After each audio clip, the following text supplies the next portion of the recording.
Welcome back to Rudy's 1/6 World for another First Thoughts video. And this time we'll be taking a look at yet another offering from Hot Toys and their ongoing summer showcase drops. And this one is the Iron Man MK3 diecast version 2.0 from the original movie that launched the MCU. So this was a bit of a surprise announcement, to be honest, just because I wasn't expecting them to revisit this version of Iron Man, particularly because they'd already released a diecast version of it. Although in retrospect, it is Hot Toys and they love Iron Man, so it shouldn't come as much of a shock. Now, I myself own the original Mark III and the Battle Damage Mark III that were released back around 2009, so very much older figures. The Tony head sculpts on those were really soft and the armor was all plastic. Although even then, to be honest, the engineering was pretty amazing. Now, both figures that I own also did suffer from the dreaded pink underwear issue where there was discoloration around the torso because of the rubber that was used, so that was never great. So basically what I'm trying to say is this version is a dramatic improvement in every imaginable way from those figures. I mean, Hot Toys is even showcasing how much of an improvement it is from the original MMS 256 diecast. So there's no denying this is a beautiful figure. I am very tempted to get this. I know it's another Iron Man. The sculpt is amazingly well done and looks very much like a younger Robert Downey Jr.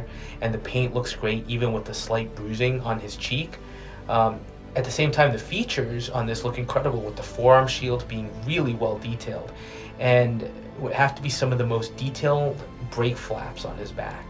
He also has deployable shoulder guns, which were a really nice feature in the original Battle Damage version. One thing I do wish this version had that the original Battle Damage Mark III included were deployable flare canisters that shot out from his thigh armor. It's just one little nitpick here. Now, the one thing I'm not seeing is any information regarding how the light-up features work. After the Mark I diecast version that's up for pre-order and both the recently announced DX Obi-Wan and Darth Vader, I'm hoping for USB light-up feature as opposed to the old battery installations. Just would make this that much better. Finally, we have to talk about the base. And I know it's adding cost to these figures, but from a display perspective, I love what Hot Toys is doing here. And seeing the Ironmonger erupting out from the buried soil of the rubble looks fantastic.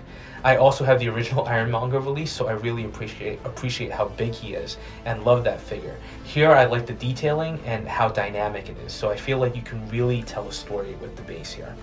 So I'm really happy with this release. I think for me it's a huge upgrade. The only issue is it does also still feel like another Iron Man. And I have to look at my collection and wonder if I should continue forward or peek back occasionally, especially with all the Iron Man figures I already own. I think at the end of the day, I'm going to opt to put this on the wish list and keep an eye on it, hoping that I'll get him eventually. I'm not sure he'll sell out, so I think I can pick him up later down the road.